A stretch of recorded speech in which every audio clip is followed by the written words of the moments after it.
noite, bom dia! Estamos aqui pela TV Horizonte, a TV de Nossa Senhora da Piedade, a nossa padroeira.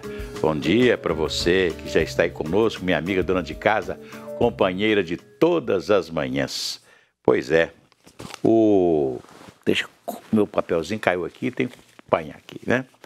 O presidente Bolsonaro e o ex-presidente Lula, que são os candidatos que estão aí na ponta das pesquisas eleitorais, pelo menos nas últimas horas, eles fizeram uma demonstração de boa vontade para que a chamada militância fique mais calma, né? Não deixe de se exacerbar-se, né? Como aconteceu lá no Paraná, lá em Foz do Iguaçu, com a morte de um petista, né? Feita por um bolsonarista. Então, Bolsonaro já disse, eu não tenho nada com isso, mas o cara do lado dele, né? E então está na hora de não só o presidente Bolsonaro, como também o ex-presidente Lula, né? Dar uma esfriada, jogar uma água fria nessa fervura aí, que a campanha eleitoral praticamente não começou, né? Então está na hora dos dois começarem a conversar. Aliás, os dois já deram uma demonstração de que isso é possível, né? O Bolsonaro, né, já inclusive ligou lá para a família do sujeito que foi assassinado e dando condolências e etc., né? E o presidente Lula também já pediu a militância que fica mais calma, que não entre em provocações, etc. Isso é muito importante. Vai tudo bem, muito bem, muito bem, muito bem, muito bem, muito bem, bem. Com pílulas de Lúcia, sabe aquela dorzinha urinária, aquela sensação de queimação e ardor? Pílulas de Lúcia são antissépticas das veias urinárias e vocês vão encontrá-la em todas as farmácias e drogarias. Olha, o compartilhamento de fotos nas redes sociais é uma atitude aparentemente simples, mas que pode levar a uma grande dor de cabeça. É o que a maioria das imagens tem dono e precisa de autorização para ser publicada. Quem nos fala isso é a Gabriele Assis. Gabriele. A Camila é fotógrafa profissional há 3 anos e investe em cursos de especialização sempre que pode. Para registrar o trabalho, ela formaliza todo o serviço com os clientes. É feito um contrato, né? Esse primeiro contato que eu tenho com o meu cliente.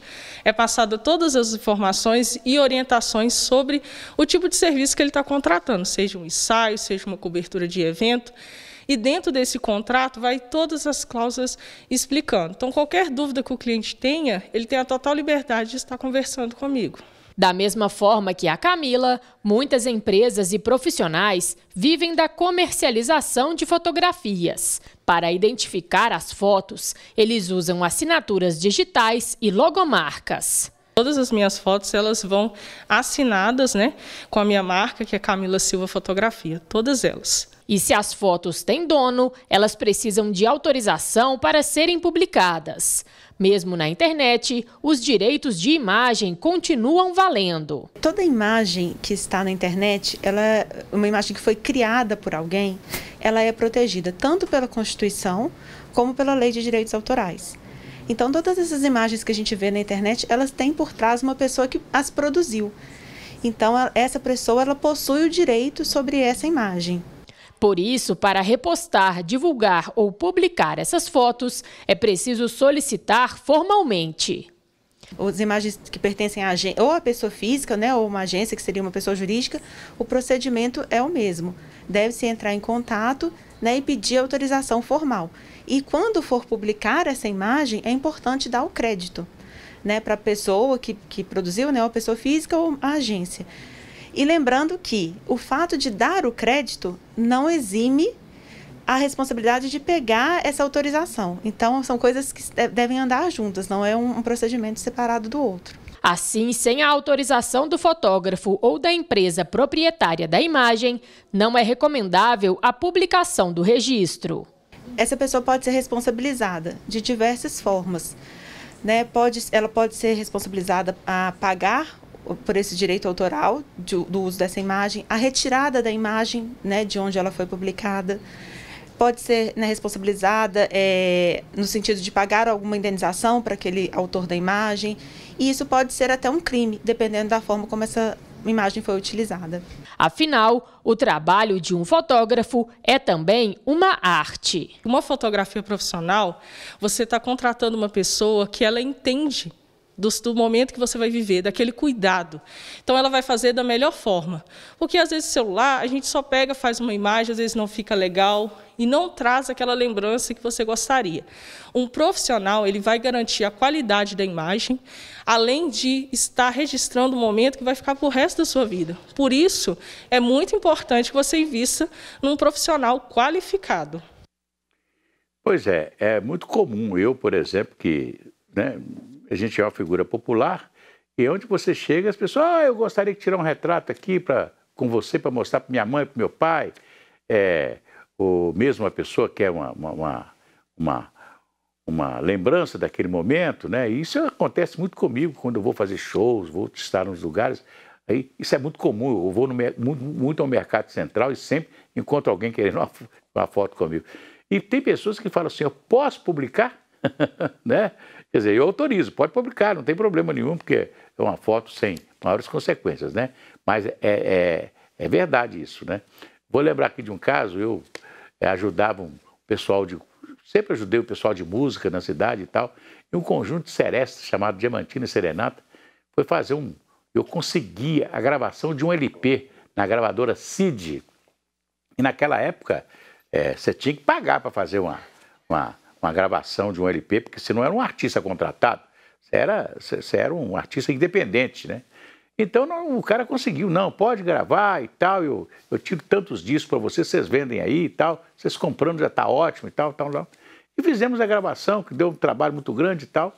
Um dia o esposo de uma das cantoras do conjunto, né, nos chamou para uma reunião e falou, eu quero saber, porque minha mulher está nesse disco. Então, ele achou o disco assim, uma coisa fantástica. Vou ganhar muito dinheiro com minha mulher.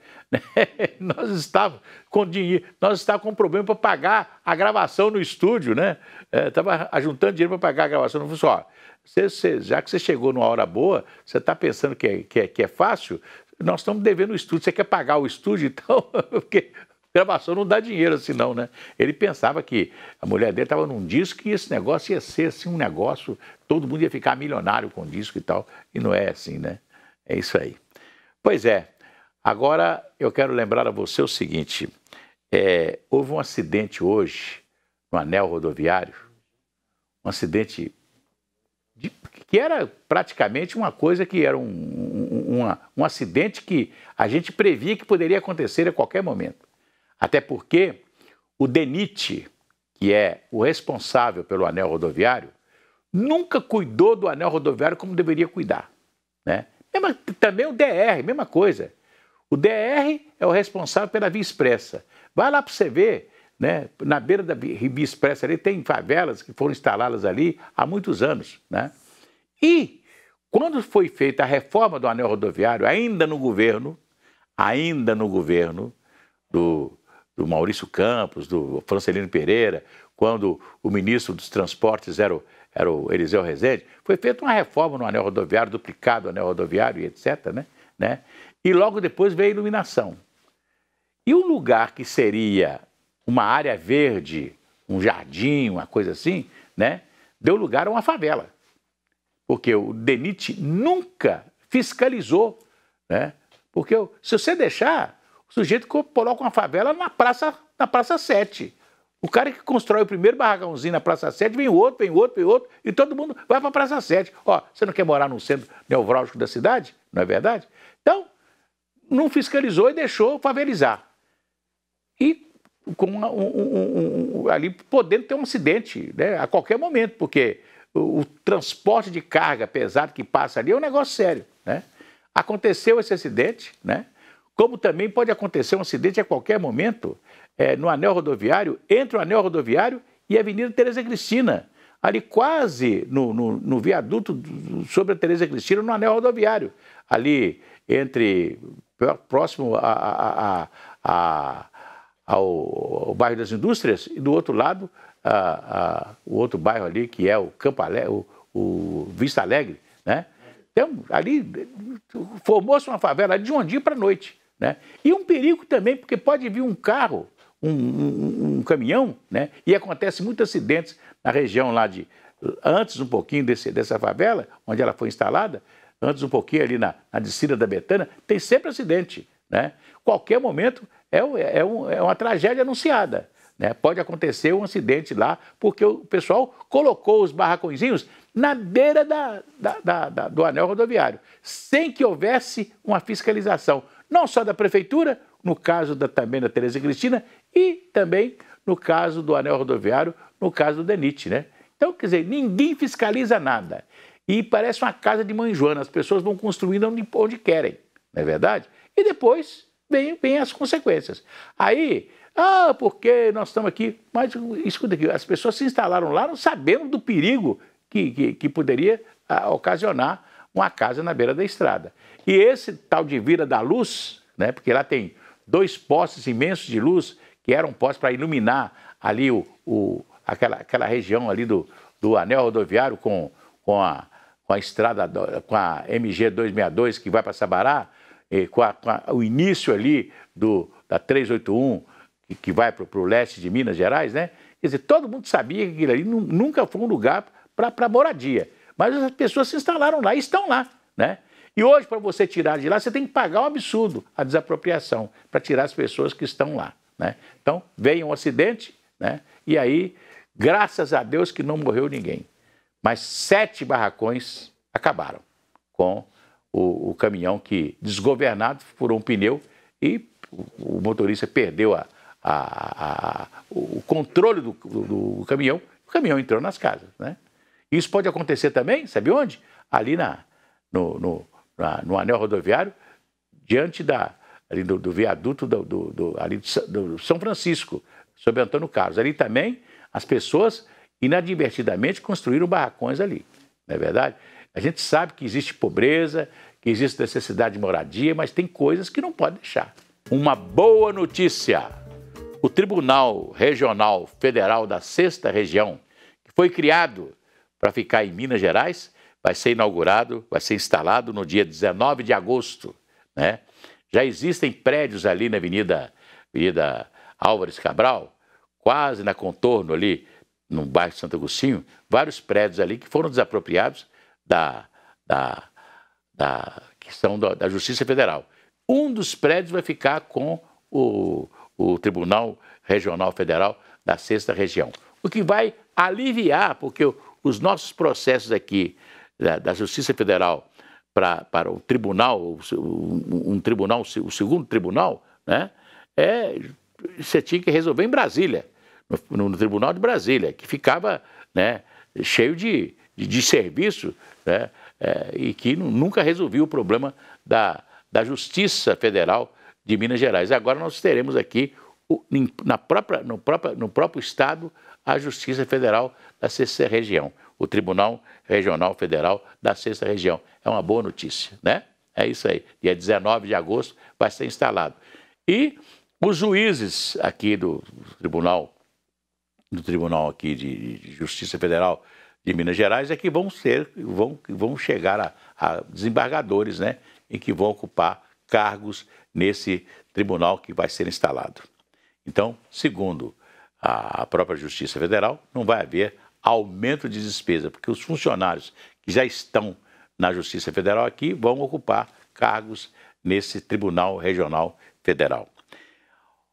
Se a criança acordou, dorme, dorme, menina, tudo calmo, ficou, mamãe tem Auricedina. Auricedina é um analgésico e antisséptico de uso local para adultos e crianças. Todo mundo sabe. Dor de ouvido, Auricedina. Se persistirem os sintomas, um médico deverá ser consultado. Pois é, reclamações, denúncias sobre o transporte coletivo de Belo Horizonte já podem ser feitas por meio do WhatsApp. No primeiro dia de funcionamento, cerca de 350 reclamações de usuários foram registrados no canal de atendimento. Gabriele.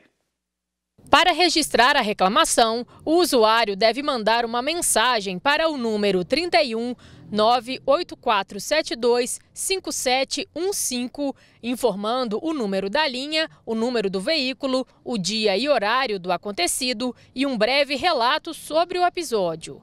A iniciativa faz parte dos itens do acordo entre a Prefeitura de Belo Horizonte, a Câmara de Vereadores e as empresas de transporte público.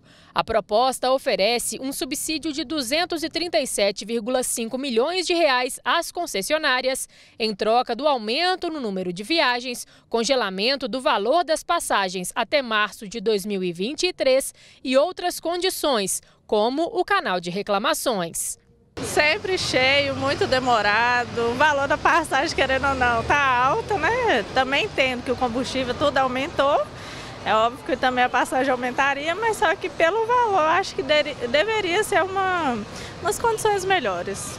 Você acredita que esse canal ele vai ser benéfico para os usuários? A gente espera que sim, né? Que seja uma forma mais rápida da gente ter acesso a essas informações e o retorno deles também.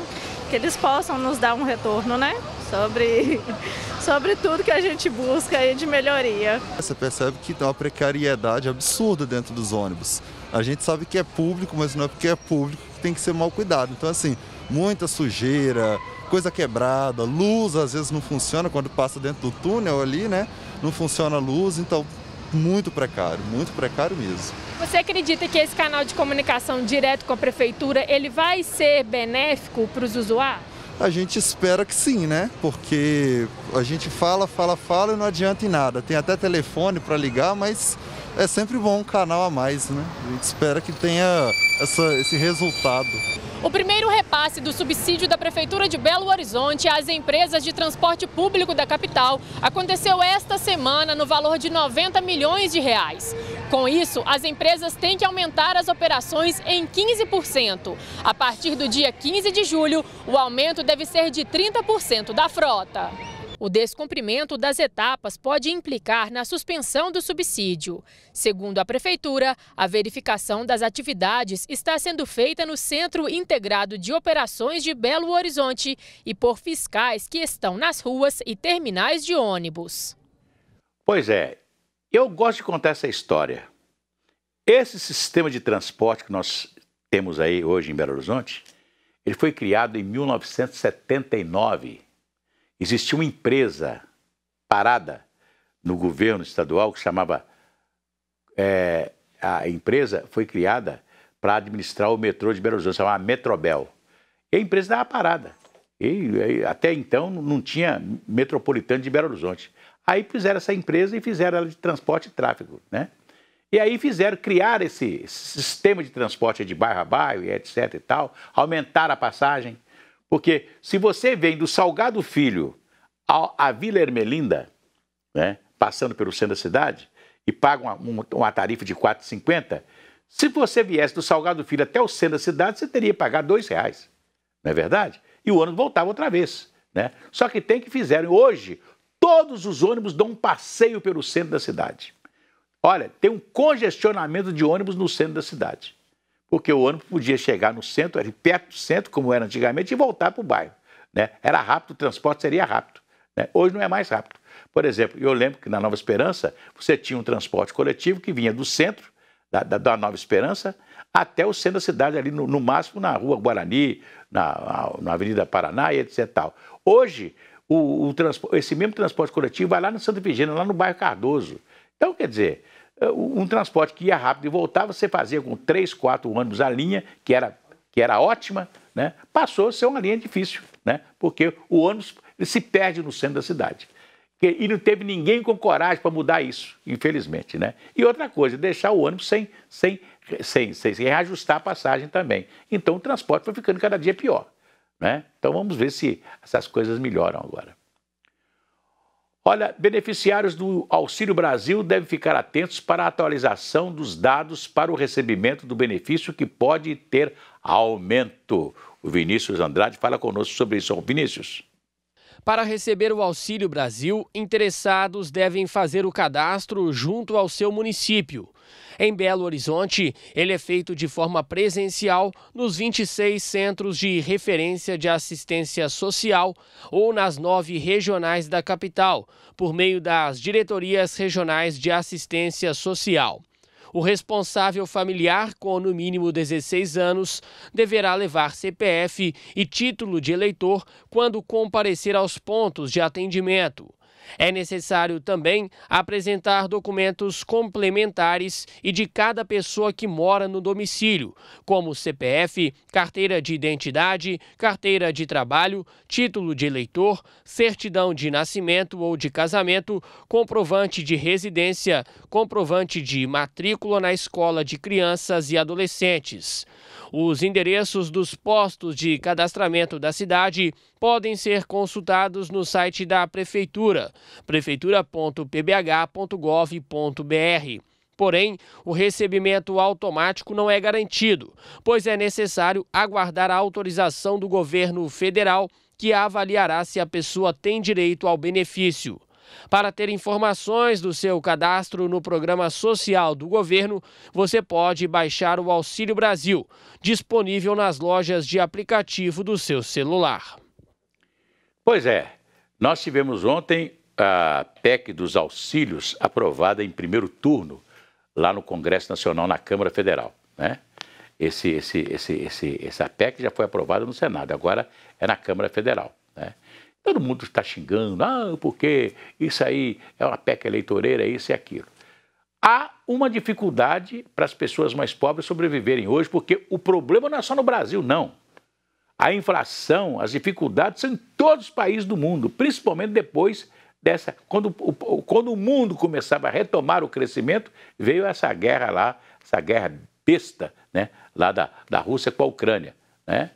E isso aí está atrapalhando, né? Apesar de agora que o petróleo já começou a baixar outra vez, né? Mas a gente não sabe até quando isso vai conseguir, isso vai durar, né?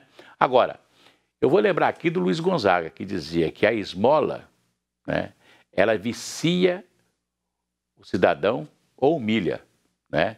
Então, eu sou favorável que a gente tivesse o governo facilitasse a vida de quem dá emprego. Porque hoje ter um empregado é coisa difícil. É coisa difícil. E eu vou te dizer mais.